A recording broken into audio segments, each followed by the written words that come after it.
अगर बीजेपी लड़ाएगी तो लड़ेंगे, नहीं लड़ाएगी तो पैदल लड़ेंगे। लड़ेंगे जरूर। हाँ लड़ेंगे।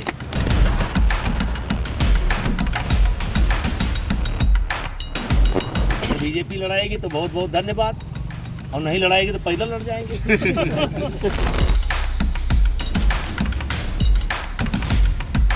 मेरे क्षेत्र की जनता मुझे नहीं रिटायर करना चाहती थी, लेकिन मैंने तय किया है 2029 का चुनाव में लड़ूंगा। भारतीय जनता पार्टी, अब हम ये नहीं कहते कि मेरे कारण हुआ, लेकिन जब तक हम नहीं आए थे गोंडा बाराज में एक सीट मिलती थी। अगर बीजेपी लड़ाएगी तो बहुत बहुत धन्यवाद, और नहीं लड़ाएगी तो पैदल लड़ जाएंगे।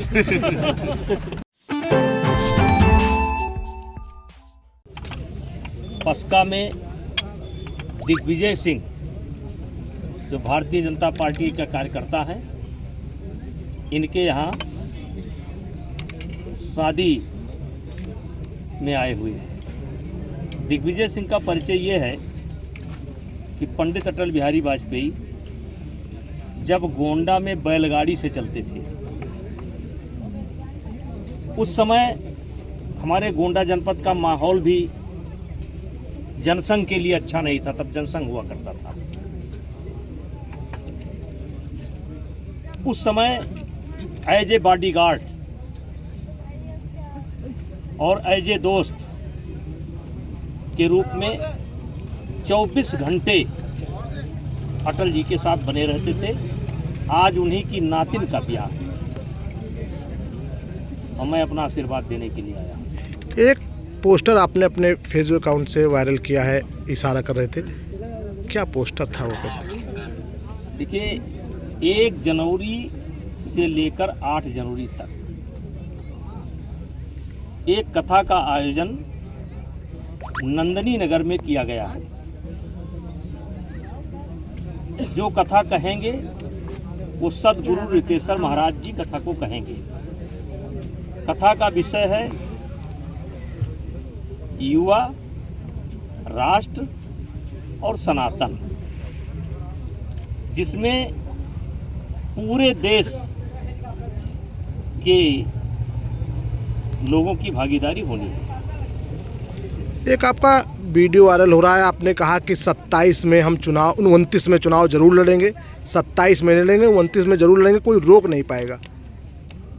देखिए, मैं परिस्थिति जन रिटायर कर दिया गया। मेरे क्षेत्र की जनता मुझे नहीं रिटायर करना चाहती थी। हालांकि मेरे बेटे को टिकट दिया पार्टी ने, लेकिन मेरे क्षेत्र की जनता मुझे सांसद के रूप में देखना चाहती थी। मैंने भी उस निर्णय को स्वीकार किया। आज भी मेरे देवीपाटन मंडल की जनता मुझे सांसद के रूप में देखना चाहती है, और इसलिए मैंने तय किया है। वैसे तो करने धरने वाला सब ईश्वर है, लेकिन मैंने तय किया है 2029 का चुनाव में लड़ूंगा। गलत होने पे आप बेबाकी से बोलते हैं जी। कई बार आपकी वीडियो वायरल होती है, लोग कयास लगाते हैं। जब हम क्षेत्र में चर्चा करते हैं तो लोग ये भी कहते हैं कि नेता बृजभूषण अब हो सकता है भाजपा छोड़ के सपा में जाए। ये कयास लगाने वाले गलत कर रहे हैं। मैं 91 के पहले भी सत्य बोलता था। 79-80 के दशक में मैं राजनीति में आया। हमारे ज़िले में प्रजातंत्र नाम की कोई चीज़ नहीं थी।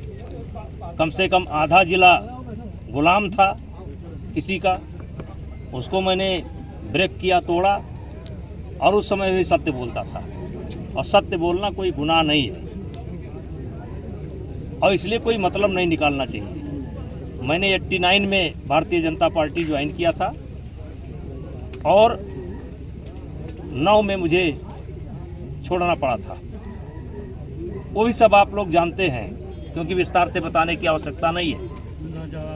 उसकी पृष्ठभूमि 2004 के चुनाव में बन चुकी थी। जब 4 में अचानक मुझे बलरामपुर भेजा गया, ज़िले में कुछ घटनाएं घटती हैं, उसका दोष मेरे ऊपर लगाया जाता है, जबकि मेरा कोई दोष नहीं था। और बार बार सीबीआई को प्रेशराइज किया जाता है कि चार्जशीट लगाओ। ऐसी परिस्थिति बनी थी, मुझे छोड़ना पड़ा था। और लेकिन मेरी वहाँ रह करके मैं बीजेपी की बात करता था, वहाँ रह करके भी मैं सत्य बोलता था। जिस समय मैं सपा का सांसद था उस समय भी सत्य बोलता था। हम ये नहीं कहते हम महाराज युधिष्ठिर हैं, लेकिन कोशिश मेरी रहती है कि थोड़ा सत्य का कुछ ख्याल रखा जाए। और फिर 14 में मैं भारतीय जनता पार्टी में आया, क्योंकि मूल भारतीय जनता पार्टी का था। भारतीय जनता पार्टी, अब हम ये नहीं कहते कि मेरे कारण हुआ, लेकिन जब तक हम नहीं आए थे गोंडा बहराइच में एक सीट मिलती थी, एक सीट वहाँ मिल जाती थी, एक सीट वहाँ मिल जाती थी। हम ये नहीं कहते कि मेरे कारण हुआ, लेकिन हाँ ये सत्य है।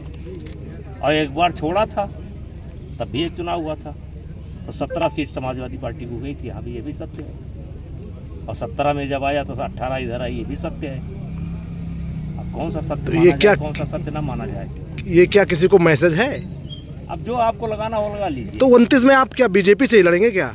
अगर बीजेपी लड़ाएगी तो लड़ेंगे, नहीं लड़ाएगी तो पैदल लड़ेंगे। लड़ेंगे, लड़ेंगे जरूर। हाँ लड़ेंगे। अगर बीजेपी लड़ाएगी तो बहुत बहुत धन्यवाद, और नहीं लड़ाएगी तो पैदल लड़ जाएंगे। गोंडा के एक बाहुबली को आपने समाप्त किया था, वायरल हो रहा है वीडियो बहुत ज़्यादा। कौन थे बाहुबली? अब आप झगड़ा लड़ा रहे हैं। वो आप झगड़ा लड़ा रहे हैं, जाने दीजिए, समय आएगा सब बोलेंगे।